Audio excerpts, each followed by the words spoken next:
എല്ലാവർക്കും നമസ്കാരം. നമുക്ക് പവിത്രം സീസൺ 2 വിക്രത്തിൻ്റെയും വേദയുടെയും മകളുടെയും നല്ലൊരു കഥ കേൾക്കാം. അങ്ങനെ വിക്രം ജയിലായതിനു ശേഷം വേദയുടെ പേരിലുള്ള എല്ലാ സ്വത്തുക്കളും അനുഭവിക്കുന്നതും കൈകാര്യം ചെയ്യുന്നതും ശ്രീകാന്താണ്. അതിനുശേഷം പുളിക്കൻ്റെ മരണവും വരണിൻ്റെ കൊലപാതകവും എല്ലാം ശ്രീകാന്ത് പൈസ കൊടുത്ത് ഇല്ലായ്മ ചെയ്യുകയാണ്. അതിനുശേഷം രാവിലെ ശ്രീകാന്ത് ഓഫീസിലോട്ട് പോകാൻ ഇറങ്ങുമ്പോൾ ദീപ്തി വന്നിട്ട് പറയും, ഇനി തൊട്ട് ശ്രീയേട്ടൻ ഒറ്റയ്ക്കല്ല ഓഫീസിൽ പോകുന്നത്, ഞാനും കൂടി വരുന്നുണ്ടെന്ന് പറയും. നീ എന്തിനാ എൻ്റെ കൂടെ വരുന്നത്? ഇനി തൊട്ട് കമ്പനിയുടെ കാര്യങ്ങൾ ഞാനും കൂടി നോക്കുന്നതെന്ന് പറയും. അതിന് നിനക്ക് കമ്പനി കാര്യത്തെക്കുറിച്ച് എന്തറിയാമെന്ന് നോക്കും. എന്തറിയാമെന്നുള്ളത് കമ്പനി വന്നാലല്ലേ പറയാൻ പറ്റത്തുള്ളൂ. അച്ഛൻ്റെ പേരിലുള്ള സ്വത്തിന് 3 മക്കൾക്കും തുല്യ അവകാശം, എനിക്കും ശ്രീയേട്ടനും വേദേശിക്കും. ഇപ്പോൾ വേദേശിയില്ല, അതുകൊണ്ട് തന്നെ കമ്പനി കാര്യങ്ങളിലൊക്കെ ഞാനും കൂടി കമ്പനി കാര്യങ്ങൾ നോക്കി നടത്താമെന്ന എൻ്റെ തീരുമാനം പറയും. അങ്ങനെ നീ ഒറ്റയ്ക്ക് തീരുമാനിക്കേണ്ട, കമ്പനി കാര്യങ്ങൾ നോക്കാൻ എനിക്കറിയാം. ഇത്രയും നാൾ നോക്കി നടത്താൻ എനിക്ക് ഒറ്റയ്ക്ക് അറിയാമല്ലോ. എനിക്കിനി ഒരാളുടെ സഹായത്തിൻ്റെ ആവശ്യമില്ല. സഹായത്തിൻ്റെ കാര്യമല്ലോ ഞാൻ പറഞ്ഞത്. അച്ഛൻ്റെ പേരുള്ള കമ്പനി ശ്രീയേട്ടൻ അങ്ങനെ ഒറ്റയ്ക്ക് വെച്ച് അനുഭവിക്കാമെന്ന് കരുതണ്ട. എനിക്കും കൂടി കമ്പനിയിൽ അവകാശമുണ്ട്. അതുകൊണ്ട് ഞാനും കൂടി ഇന്നോട്ട് ശ്രീയേട്ടൻ്റെ കൂടെ ഓഫീസിലേക്ക് വരുമെന്ന് പറയും. നീ കൂടുതൽ കളിക്കരുത്. നിൻ്റെ ചേച്ചിയും ഇതുപോലെ കുറേ ഷൈൻ ചെയ്തതാണ്. എന്നിട്ട് അവളുടെ അവസ്ഥ കണ്ടു. ശ്രീയേട്ടൻ കൂടുതൽ എന്നെ പീഡിപ്പിക്കുകയൊന്നും വേണ്ട. നിങ്ങൾ ചേച്ചിയുടെ പേരുള്ള സ്വത്തുക്കൾ വെച്ച് അനുഭവിക്കുകയില്ലയോ?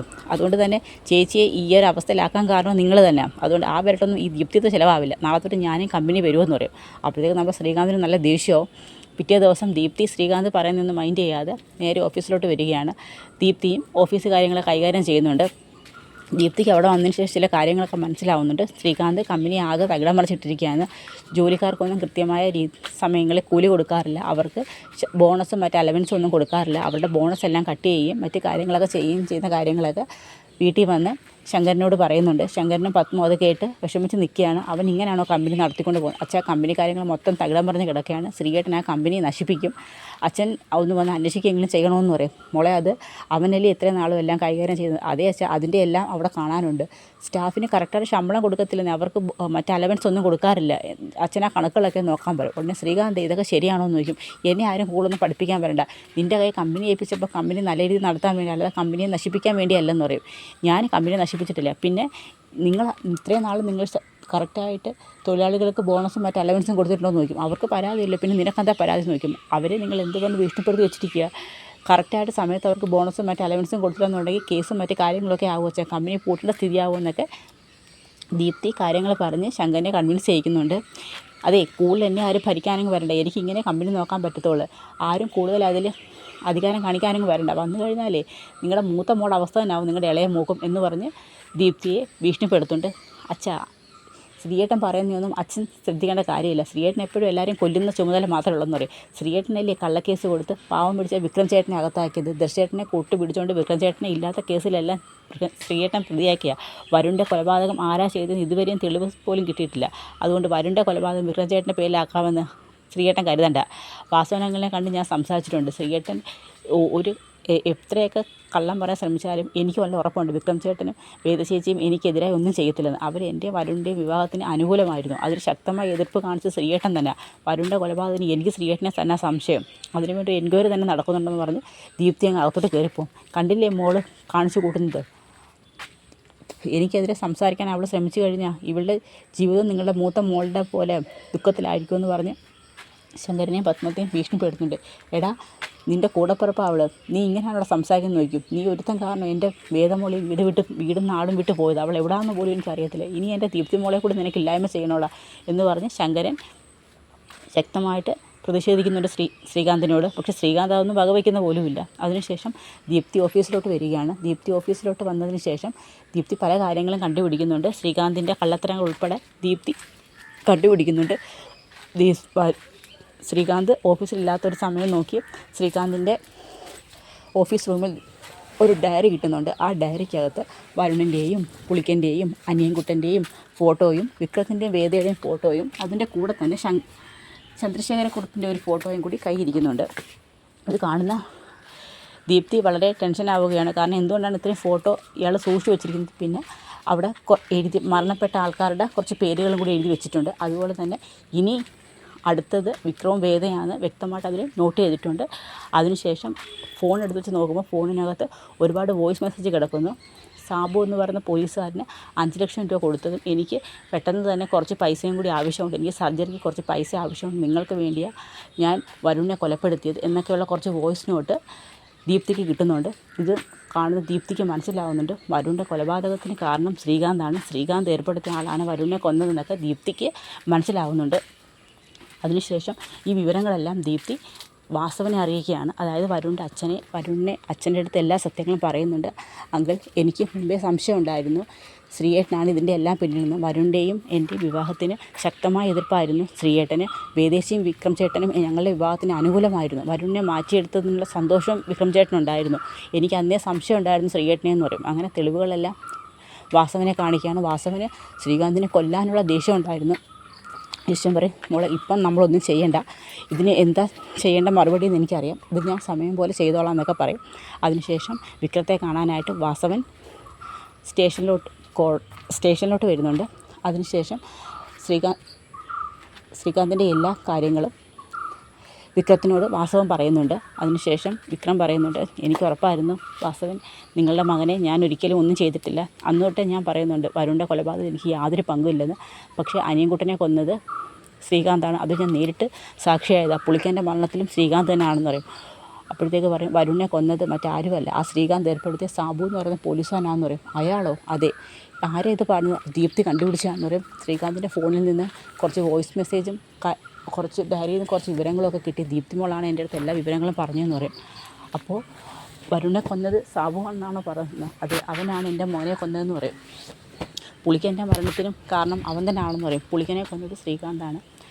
അതുപോലെ അതിന് സാക്ഷിയായ അനിയൻകുട്ടനെയും അവൻ കൊന്നെന്ന് പറയും. തൽക്കാലം നീ തൽക്കാലം ഇടിപിടിയെന്നൊരു തീരുമാനം എടുക്കരുത്. ജയിൽ ശിക്ഷ തീരാൻ കുറച്ച് നാളേ ഉള്ളൂ. നീ ജയിലിൽ ചാടാനോ ഒന്നും ശ്രമിക്കരുത്. ശിക്ഷാവിധി പൂർത്തിയായതിനു ശേഷം നമുക്ക് ഒരുമിച്ച് തന്നെ അവൻ്റെ കള്ളത്തരങ്ങൾ കണ്ടുപിടിക്കും, അവനെ ഒരുമിച്ച് നേരിടാമെന്നൊക്കെയുള്ള കാര്യങ്ങൾ വിക്രത്തിനോട് വാസവൻ പറയുന്നുണ്ട്. അതിനുശേഷം വാസവൻ പറയുന്നത് പോലെ വിക്രം അത്രയും ദിവസം ഇങ്ങനെ കാത്തിരിക്കുകയാണ്. ശേഷം ശ്രീകാന്തിൻ്റെ ഓഫീസിൽ ഒരു റെയ്ഡ് നടക്കുന്നുണ്ട്. റെയ്ഡ് സമയത്ത് ശ്രീകാന്ത് ചോദിച്ചു, ഇതെന്താ കമ്പനിയിൽ ഒരു റെയ്ഡ്? അതും യാതൊരുവിധ പ്രശ്നങ്ങളില്ല ഇതിന് കമ്പനിയിൽ. ഒരു പ്രശ്നമില്ല, നിങ്ങളോട് ആരാ പറഞ്ഞത്? നിങ്ങൾ തൊഴിലാളികൾക്ക് കറക്റ്റ് സമയത്ത് ശമ്പളം കൊടുക്കുന്നില്ല, അവർക്ക് ബോണസും മറ്റ് അലവൻസും കൊടുക്കുന്നില്ല എന്ന് പറഞ്ഞുകൊണ്ട് നിങ്ങൾക്കെതിരെ ഒരു പരാതി വന്നിട്ടുണ്ടെങ്കിൽ ആര് പരാതി തന്നു? നിങ്ങളുടെ സഹോദരിയും ഈ കമ്പനിയുടെ പാർട്ട്ണറുമായ ദീപ്തി ശങ്കരനാരായണാണെന്ന് പറയും. അപ്പോഴത്തേക്ക് ദീപ്തി ഇങ്ങനെ നോക്കുന്നുണ്ട്. അവളോ? അതെ, ഈ മേഡം തന്ന പരാതിന്മേലാണ് ഞങ്ങൾ ആക്ഷൻ എടുത്തിരിക്കുന്നതെന്ന് ചോദിക്കും. ഉടനെ അവർ തൊഴിലാളികളെയൊക്കെ വിളിച്ച് സംസാരിക്കുന്നുണ്ട്. അപ്പോൾ തൊഴിലാളികളെല്ലാം പറയുന്നുണ്ട്, ശരിയാണ്, ഞങ്ങൾക്ക് ശമ്പളം വളരെ കുറച്ചേ തരാറുള്ളൂ, ഞങ്ങൾക്ക് ബോണസും മറ്റ് അലവൻസും ഒന്നും തരുന്നില്ലെന്നൊക്കെ പറയും. അങ്ങനെ ശ്രീകാന്തിനോടൊക്കെ അവർക്ക് കിട്ടാനുള്ള ആനുകൂല്യങ്ങളെല്ലാം കൊടുക്കാനൊക്കെ പറഞ്ഞ് പോലീസുകാർ സംസാരിക്കുന്നുണ്ട്. അതിനുശേഷം ദേഷ്യപ്പെട്ട് ശ്രീകാന്ത് വീട്ടിലോട്ട് വരുന്നുണ്ട്. വീട്ടിലോട്ട് വന്നിട്ട് ശങ്കരനാരായണനൊക്കെ പറയുന്നുണ്ട്, നിങ്ങളുടെ മോള് എനിക്കെതിരെ സംസാരിക്കാൻ തുടങ്ങിയല്ലേ, അവൾ എന്ത് ചെയ്തെന്നാ? അവൾ ഓഫീസിൽ റെയ്ഡ് നടത്താനായിട്ട് പോലീസുകാരെയും കൊണ്ട് വന്നിരിക്കുന്നു. ഞാൻ തൊഴിലാളികൾക്ക് ശമ്പളം കൊടുക്കുന്നില്ലെന്ന് കരുതി അവൾ എനിക്കെതിരെ സംസാരിക്കാൻ തുടങ്ങുന്നത് ഞാൻ മുമ്പേ പറഞ്ഞതാണ്. അവൾ പിന്നെയും എന്നെ എതിർക്കാൻ തന്നെ ശ്രമമില്ലയോ? ഇതിനെങ്ങനെ അവസാനം കാണേണ്ടതെന്നൊക്കെ എനിക്കറിയാം എന്നൊക്കെ പറയുന്നുണ്ട്. അപ്പോഴത്തേക്ക് പോലീസുകാർ വന്ന് നമ്മുടെ ശ്രീകാന്തിനെ വിളിച്ചുകൊണ്ട് കൂട്ടിക്കൊണ്ട് പോവുകയാണ്. ആ സമയത്ത് ദർശനാണ് പോലീസ് സ്റ്റേഷനിൽ ചെന്ന് ശ്രീകാന്തിനെ ഇറക്കുന്നത്. ആ സമയത്ത് ദർശനൊക്കെ പറയുന്നുണ്ട്, ദർശൻ ഞാനൊന്നും ചെയ്തിട്ടില്ല, അവൾക്ക് വരുണിനെ കൊന്നത് ഞാനാണെന്ന് പറഞ്ഞുകൊണ്ട് അവൾക്ക് മുന്നേ എന്നെ സംശയം, ഇപ്പോൾ തൊഴിലാളികൾക്ക് ശമ്പളം കൊടുക്കുന്നില്ലെന്നൊക്കെ പറഞ്ഞുകൊണ്ട് അവൾ എനിക്കെതിരെ പോലീസിൽ പരാതി കൊടുത്തിരിക്കുന്നു എന്നൊക്കെ പറയുന്നുണ്ട്. ആ സമയത്ത് പറയും, എന്തായാലും ദീപ്തി അങ്ങനെ ഒരു തെറ്റ് ചെയ്തില്ലേ, എന്തായാലും ശ്രീയേട്ടനെ ഞാൻ പുറത്തിറക്കാം, വിഷമിക്കേണ്ടെന്നൊക്കെ പറയും. ദർശന സത്യങ്ങളൊന്നും അറിയത്തില്ല.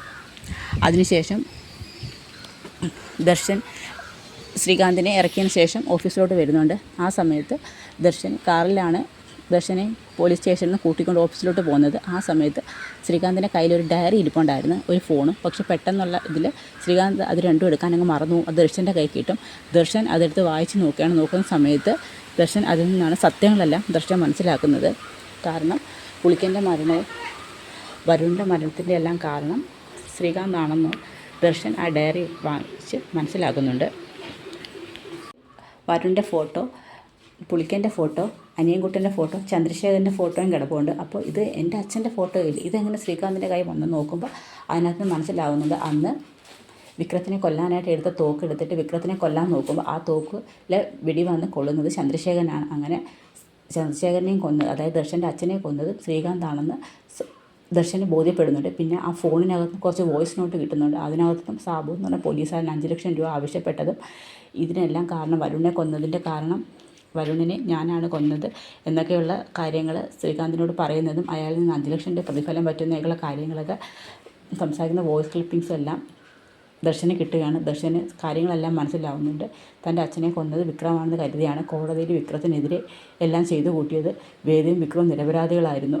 ഞാനായിരുന്നു ഒരു 5 വർഷം അവന് ശിക്ഷ വാങ്ങിച്ചു കൊടുത്തത് എന്നൊക്കെ ഉള്ളൊരു കുറ്റബോധം ദർശൻ്റെ മനസ്സിലുണ്ടായിരുന്നു. ഇതെല്ലാം മനസ്സിലാക്കി വെച്ചിട്ടാണ് ദർശൻ ഇങ്ങനെ ഇരിക്കുന്നത്. അതിനുശേഷം ഫോണും ഡയറിയും തിരിച്ച് ശ്രീകാന്തിനെ ഏൽപ്പിക്കുന്നുണ്ട്. തനിക്കൊന്നും അറിയില്ല എന്നുള്ളൊരു മട്ടിലാണ് തിരിച്ചു കൊടുക്കുന്നത്. അപ്പോൾ ദർശനങ്ങ് പെട്ടെന്നങ്ങ് ശ്രീകാന്ത് പേടിക്കുകയാണ്. അയ്യോ, ഇനി ഇവനെന്തെല്ലാം മനസ്സിലായോ എന്ന് പറയുമ്പോൾ അപ്പോൾ വളരെ സൗമ്യമായിട്ട് ഇന്ന് ശ്രീയേട്ടൻ്റെ ഡയറിയും ഫോണും മറന്നു വെച്ചിരുന്നതെന്ന് പറയും. എന്ന് പറഞ്ഞുകൊണ്ട് ചിരിച്ചോണ്ട് ആ ഫോണങ്ങ് മേടിക്കുകയാണ്. അതിനുശേഷം വാസവൻ സാബുവാണ് സ്വന്തം മകനെ കൊന്നതെന്ന് മനസ്സിലാവുന്ന വാസവൻ സാബുവിനെ പിടിക്കാൻ ശ്രമിക്കുകയാണ്. പക്ഷേ സാബു പെട്ടെന്ന് എസ്കേപ്പ് ആവുന്നുണ്ട്. എവിടെയെന്നറിയില്ല. പക്ഷേ ദർശൻ അങ്ങോട്ട് വരുന്നുണ്ട്. ദർശൻ ചോദിക്കും, സാബു കയ്യിൽ നിന്ന് പോയ വിഷമമായിരിക്കും വാസവൻ സാറിനെന്ന് ചോദിക്കും. പേടിക്കണ്ട, സാബു എൻ്റെ കസ്റ്റഡിയിലാണെന്ന് പറയും. നിങ്ങളുടെ കസ്റ്റഡിയിലോ? നിങ്ങളല്ലേ ദർശനെ, നിങ്ങളുടെ പേര് ദർശൻ എന്നല്ലേ, നിങ്ങളല്ലയോ ശ്രീകാന്തിനെ സ്റ്റേഷനിൽ നിന്ന് പുറത്തിറക്കുന്നത്? അതെ, ഇപ്പോൾ സാബു എൻ്റെ കസ്റ്റഡിയിലാണെന്ന് പറയും. മനസ്സിലായില്ല? അതെ, സാബുവിനെ ഞാനാണ് പിടിച്ചത്, ഞാനാണ് ഒളിവിൽ കൊണ്ടുപോയതെന്ന് പറയും. എന്തിന്? എനിക്കെല്ലാം മനസ്സിലായി മിസ്റ്റർ വാസവൻ. ഞാൻ ഒരു തെറ്റ് ചെയ്തു വിക്രത്തോട്. ഞാൻ മനസ്സിലാക്കിയത് വിക്രമാണ് എൻ്റെ അച്ഛനെ കൊന്നതെന്ന്. പക്ഷേ എനിക്കിപ്പോൾ സത്യം മനസ്സിലായി. ആ ശ്രീകാന്തിൻ്റെ കൈകൊണ്ടാണ് എൻ്റെ അച്ഛൻ കൊല്ലപ്പെട്ടത്. പക്ഷേ അവൻ എന്നെ എല്ലാ കള്ളത്തരങ്ങളും പറഞ്ഞ് എന്നെ വിശ്വസിപ്പിച്ചു. ഞാൻ അറിഞ്ഞില്ല ഞാൻ തെറ്റാണ് ചെയ്യുന്നതെന്ന്. എന്നോട് ക്ഷമിക്കണം. നിങ്ങളുടെ മകനെ കൊന്നത് സാബു എന്ന പോലീസുകാരനാണ്. അതുപോലെ തന്നെ വരുണിനെ കൊല്ലുന്നതിൻ്റെ സാക്ഷിയായിരുന്നു പുളിക്കൻ. അതുകൊണ്ടാണ് ശ്രീകാന്ത് പുളിക്കനെ കൊന്നത്. പുളിക്കനെ കൊല്ലുന്നത് നേരിട്ട് കണ്ട ആളാണ് അനിയൻകുട്ടൻ. ആ അനിയൻകുട്ടനെ അവൻ ഇല്ലായ്മ ചെയ്തു. അങ്ങനെ അവൻ്റെ കൊലപാതകം ഒരു പരമ്പര തന്നെ അവൻ നടത്തിയിരിക്കുകയാണ്. അവനുള്ള ശിക്ഷ നമുക്ക് ഒരുമിച്ച് മേടിച്ച് കൊടുക്കണമെന്ന് പറയും. അങ്ങനെ ശ്രീകാന്തിനെതിരെ ദർശനും വാസവനും ശ്രീനിവാസനും ശങ്കരനാരായണനും എല്ലാം കൂടി ഒന്നിച്ച് നിന്നാണ് പടവെട്ടുന്നത്. അതിനുശേഷം ഈ വിവരങ്ങളെല്ലാം ദീപ്തി നമ്മുടെ വേദയെ അറിയിക്കുന്നുണ്ട്. വേദയ്ക്ക് വളരെ സന്തോഷമാവുന്നുണ്ട്. ദീപ്തി ചേച്ചി, നമ്മൾ കരുതുന്നതാണെങ്കിൽ വിക്രം ചേട്ടൻ ഒരു തെറ്റും ചെയ്തിട്ടില്ല എന്നൊക്കെ പറയും. അന്ന് ഇടുക്കിയിൽ നടന്ന കാര്യങ്ങൾ എന്താണെന്ന് ദീപ്തി ചേച്ചി എന്നോട് തുറന്ന് പറയണമെന്ന് പറയുന്നുണ്ട്. അതിനുശേഷം വേദ ഇടുക്കി രാജാക്കാട് നടന്ന എല്ലാ കാര്യങ്ങളും ദീപ്തിയോട് തുറന്ന് പറയുന്നുണ്ട്. അതിനുശേഷം ദർശൻ ചേട്ടന് കാര്യങ്ങളെല്ലാം മനസ്സിലായി. ദർശൻ ചേട്ടനാണ് വിക്രം ചേട്ടന് ശിക്ഷ വാങ്ങിച്ചു കൊടുത്തത്. ഇന്ന് അതിൻ്റെ പേരിൽ ചേട്ടന് ഒരുപാട് കുറ്റബോധമുണ്ട്. ശ്രീയേട്ടനാണ് എല്ലാത്തിൻ്റെ പുറകിലെന്നും ദർശൻ ചേട്ടന് മനസ്സിലായി. ഇനി അയാൾക്കെതിരെ ദർശൻ ചേട്ടൻ തന്നെ എന്താണെന്ന് വെച്ചാൽ ചെയ്തോളൂ എന്ന് പറയും. ചേച്ചി എത്രയും പെട്ടെന്ന് നാട്ടിലോട്ട് തിരിച്ചു വരണം. വിക്രം ചേട്ടൻ ഉടനെ തന്നെ റിലീസാവുമെന്ന് പറയും. അങ്ങനെ വിക്രത്തിന് വരുന്നതിന് മുമ്പ് തന്നെ നമ്മുടെ വേദ നാട്ടിലോട്ട് വരാൻ ഇരിക്കുകയാണ്. ആ സമയത്ത് തന്നെ വേദ ഒരു പെൺകുഞ്ഞിന് ജന്മം നൽകി കഴിഞ്ഞിരുന്നു. അതിനുശേഷം ദർശനും വാസവനും കൂടി സംസാരിക്കുന്നുണ്ട്. വിക്രം 3 ദിവസം കഴിയുമ്പം കോടതിയിൽ നിന്ന് പുറത്തു വരും. ആ സമയത്ത് മുമ്പ് തന്നെ ശ്രീകാന്ത് ജയിലിലാവണമെന്ന് പറയും. അങ്ങനെ ശ്രീകാന്തിനെതിരെയുള്ള തെളിവുകളെല്ലാം ശേഖരിച്ചുകൊണ്ട് പോലീസുകാർ ശ്രീകാന്തിനെ അറസ്റ്റ് ചെയ്യുകയാണ്. ആ സമയത്ത് ദർശൻ്റെ അടുത്ത് അഭയം ചോദിക്കുന്നത് ദർശൻ പറയും, താൻ എന്താണ് എന്നെക്കുറിച്ച് കരുതിയത്? ഞാനൊരു വിഡ്ഢിയാണ്. എൻ്റെ അച്ഛനെ താൻ വകവരുത്തിയിട്ട് ആ പാവം വിക്രത്തിൻ്റെ മേൽ താൻ കുറ്റം ചുമത്തിയില്ലേ? ഇതൊന്നും അറിയാതെ ഞാൻ തനിക്ക് അനുകൂലമായി എല്ലാ കാര്യങ്ങളും ചെയ്തു തന്നു എന്നൊക്കെ പറഞ്ഞുകൊണ്ട് ശ്രീകാന്തിനോട് ദേഷ്യപ്പെടുന്നുണ്ട്. അതിനുശേഷം ദീപ്തി പറഞ്ഞതനുസരിച്ച് വിക്രത്തിനെ കാണാൻ വേണ്ടി വേദയും കുഞ്ഞും നാട്ടിലോട്ട് വരുന്നുണ്ട്. വിക്രം റിലീസാവുന്ന അതേ ദിവസമാണ്. അന്ന് വിക്രത്തിനെ കാണാൻ ശങ്കരനാരായണൻ, ദീപ്തിയും അതുപോലെ തന്നെ കമലാമ്മയും മാഷും കൂടി വരുന്നുണ്ട്. അതേസമയം തന്നെ വേദയുടെ മകളും കൂടിയാണ് വിക്രത്തിനെ കാണാൻ വരുന്നത്. ആ സമയത്ത് ജയിലിൽ നിന്ന് പുറത്തിറങ്ങുന്ന വിക്രം കാണുന്നത് നമ്മുടെ വേദയാണ്. വേദയെ കാണുന്നതും വിക്രം ഓടി വന്ന് വേദയെ തലയിലിങ്ങനെ തടവുന്നുണ്ട്. അതിനുശേഷം മോള് ഡോറ് തുറന്ന് പുറത്തിറങ്ങും. ആ സമയത്ത് പോലും വിക്രത്തിന് ഇത് ആരാണെന്ന് മനസ്സിലായെന്ന് ചോദിക്കും. ഇത് നമ്മളുടെ കുഞ്ഞാണ് എന്ന് പറയും.